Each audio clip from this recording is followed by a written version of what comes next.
I grew up in a family on welfare. My parents never had jobs that paid enough for us to live on. People always told me, "You won't be anybody in life." All that made me what I am today, and it taught me to believe I will never give up. For a while, surroundings and choices led me down paths that did not get me anywhere. I got involved with drugs, skipped school, and used bad language.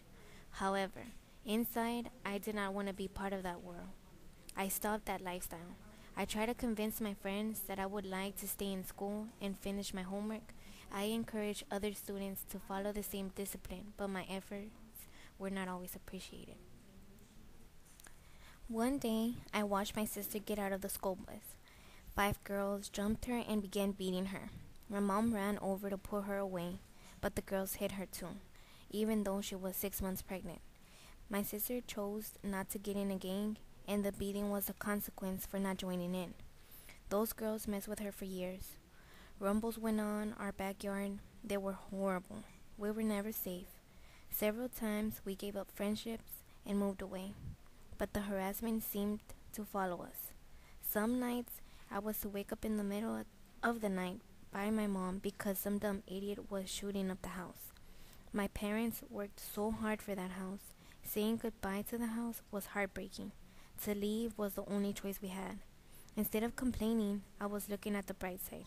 I knew I would not give up. Just a few years ago, I was leaving for my job. I picked up my phone and realized I had 30 missed calls. The fact that they were numbers that I would not see on a daily basis started to worry me.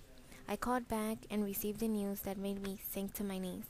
My cousin Patricia had been murdered. Patricia was like a sister to me, since my parents had to raise her in our home. That I will never forget made me sink to my knees and cry my eyes out. We spoke every day. I was just shocked and could not believe it. All I wanted to see one last time was Patricia's gorgeous smile that would light up a room. Since she got shot in the face, they were not being able to put the pieces together, and the casket was closed. It was like my stomach had dropped to my knees. Later, my parents encouraged me to have a picture of her beautiful face nearby instead of a completely different face that would be a stranger and an image in my head that I would remember for the rest of my life. I had so much anger inside of me that I stayed home from school. Mad at the world, I did not care about anything. I felt as if I was at the end of my time. When that was happening, I heard my cousin's voice playing in my head. My cousin said, "You will be someone in life. You will get out." Those words were my motivation to keep on going. I told myself I would never give up. One day, on my way home on the day after Christmas, I faced a life changing experience. A drunk driver that hit my car and hit me. I lost it all. I was in the ICU, not to be able to remember anything. All my injuries were internal. I had no scars whatsoever. God was protecting me at the time, and all He wanted was to make me open my eyes so I could see that He was real.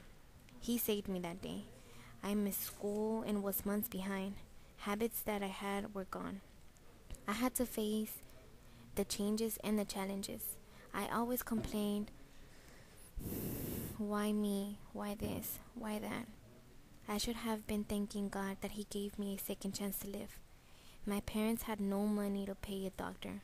Finding a doctor in order for me to get well was very difficult. I had to deal with the brain damage, heart failure, and an internal bleeding. No doctor would open their doors to me because they said I needed a specialist, but we could not find one. My mom and I searched all over different places until we found a doctor. He treated me, gave me the right medicine, and he gave me many tests. I got better. I got used to homeschool, but it was only 2 hours a week. It was not enough. I was months behind, so I had to do lots of work on my own. Math, government, and English were very difficult. Sometimes I felt like a little kid who was learning all over again. Sometimes I had to have my teacher read things to me because I could not understand the words. I wrote papers, did research papers on my own, and math problems. Gradually, I caught up. and I graduated on time. My teacher began as a stranger, but then she became my closest friend. She encouraged me not to give up, to keep going, and to finish high school.